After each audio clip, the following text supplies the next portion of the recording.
What's going on, my fellow Jedi and Padawans? Welcome back to another Jedi gaming video. Thank you guys so much for coming back to the channel, and if you guys are new, welcome. Today, we're going to be covering a Prismatic Hunter build utilizing that new Exotic Class item. Now, there are so many different options of rolls, and definitely some god rolls out there that I am looking for with those dual perks on them, but for me, I got a pretty decent one, especially for the combination of the super we have with our melee, so we're going to cover that as well as what we got going on with our fragments aspects inside of the prismatic subclass as well as our artifacts. So let's get right into it. So on this class item we have the Spirit of Galanor. So hits and final blows with your super will return super energy afterwards. This really works with any of the supers that we have, but I personally chose to go with our Silence and Squall, that nice old stasis tornado freeze, so we can do a couple different things with it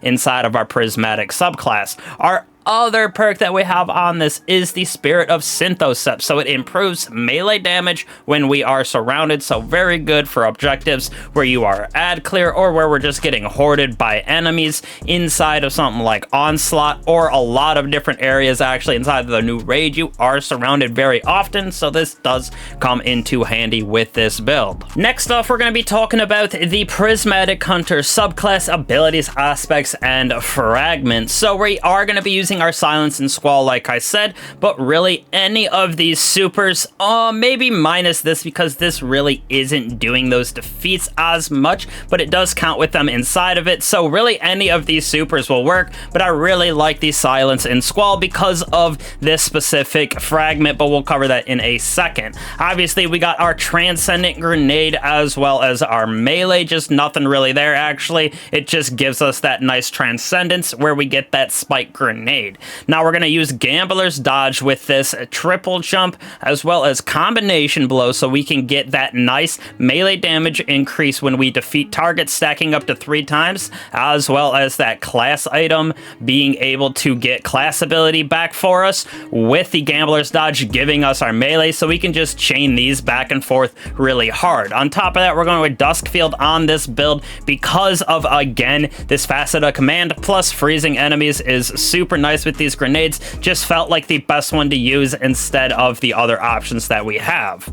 Now when we move on to our aspects, I chose to go with Threaded Spectre as well as Winter Shroud. Now this combination is disgusting by itself, but with combination blow and Gambler's Dodge it's even better. I'm really looking for an exotic class item where I can use both of these as well as combination gamblers with the Caliban's exotic perk on it as well as Liar's Handshake. It will be absolutely nasty, but for now we got this bad boy right here. So for our Threaded Spectre, we're getting that class ability, leaves behind the Strand Matter, our little Threaded Spectre that when it explodes releases threadlings and does some damage. We are going to be using Winter's Shroud, so every time we dodge we're going to slow nearby targets. Very good with the combination of Gambler's combination blow because we're basically dodging consistently with this build, so we're freezing and slowing targets all the time, plus creating a decent amount of Threaded Spectre. This does have a little cooldown, so it's not every single time we dodge,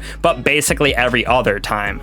Now on to the fragments. Having 6 of them is absolutely disgusting on these prismatic builds and makes the combinations and build potentials for us almost infinite, so we're going to cover what I was using with some alternates if you would like. For me, I was using Facet of Balance, so rapidly defeating targets with a light damage grants us melee, rapidly defeating targets with darkness grants us grenade energy, so we are having both of these with our abilities in our melee as well as our grenade, plus Threaded Spectre, that slow is also contributing to this, and then our weapons will help with both of those as well. Next off, we're going to have that Facet of Awakening, so rapidly defeating targets with light or darkness damage or super final blows generate elemental pickups of a matching damage type, so we're going to be creating Ionic traces with some of our melees. We're going to be creating stasis shards with our grenade, and then for our weapons, both stasis shards as well as some fire sprites will be created, plus the super. Obviously we're using silence and squall, so even more of those stasis shards. Next up is the goat right here with the Facet of Command. This is why we are using it. Freezing or suppressing a target reloads your equipped weapons and increases weapon stability, aim assist, airborne effectiveness. Defeating frozen or suppressed targets creates stasis or void breaches, so freezing is going to be everywhere with this build because of our super, as well as having our dusk field up, plus with winter shroud combination and gamblers, we're getting a lot of slowed and frozen targets, so this is procced all the time for us reloading our weapons and creating even more stasis shards, so again, giving us back some melee energy when we pick them up.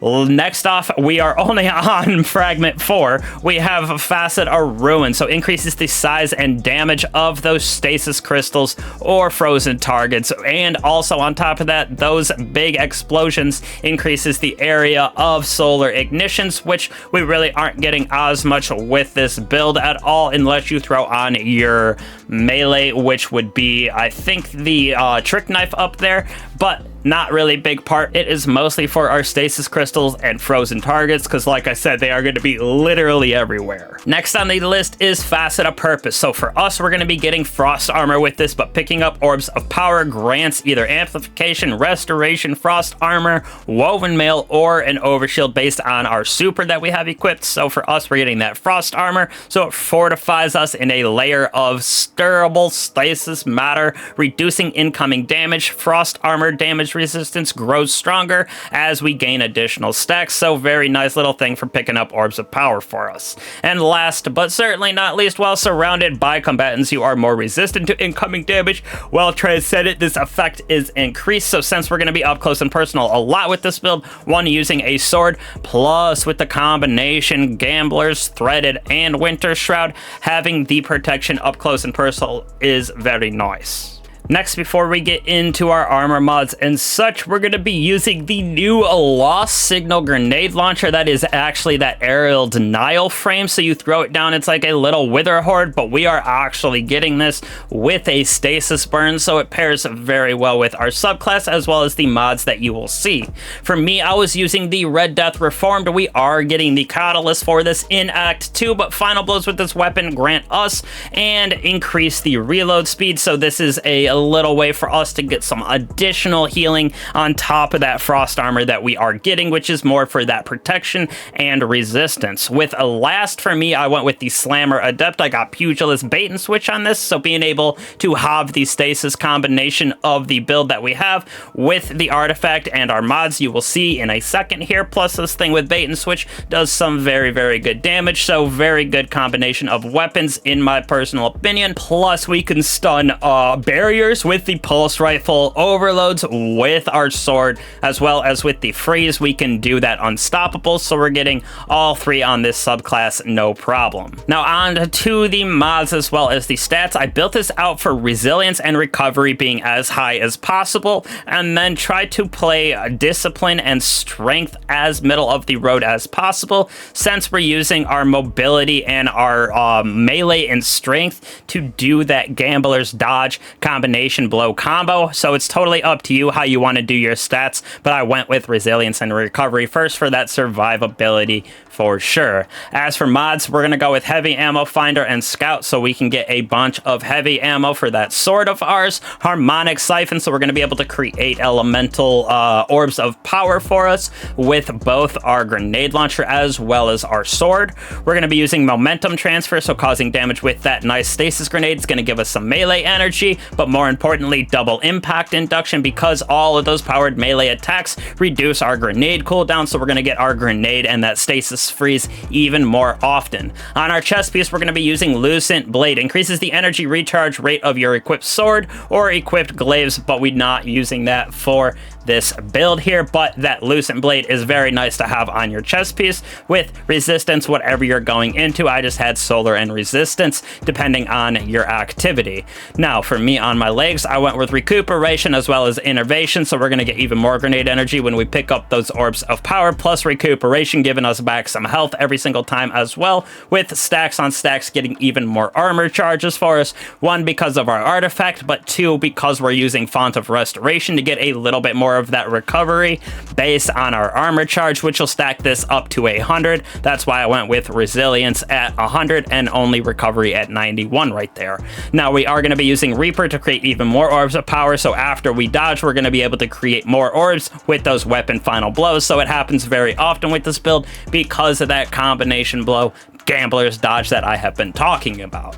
Now, last but certainly not least, with our Hunter's Journal right here, we're really using the anti-barrier pulse for that red death, as well as, importantly, Argent Blade is very important. While we have that armor charge, dealing sword damage, consumes armor charge, and powers the sword for a short time, granting bonus damage and energy charge rate. On top of that, we are going to be using that overload sword right here because of those champions. Really important for this build is stasis weapon final blows against slowed or frozen targets release a burst that also slows. So on top of everything that we're doing with the dodge causing slow, our grenade causing slow, our super causing slow, all of those slowed or frozen targets that we defeat with our grenade launcher or our sword is going to create another slowing burst. So it is a stasis synergy build for sure. Totally up to you in these two slots. If you're going in stunning champions, going to help get us back some of our energy, as well as all of those orbs of power that we are creating. We're going to be picking them up for that frozen mail that we're going to have on, or our frozen armor,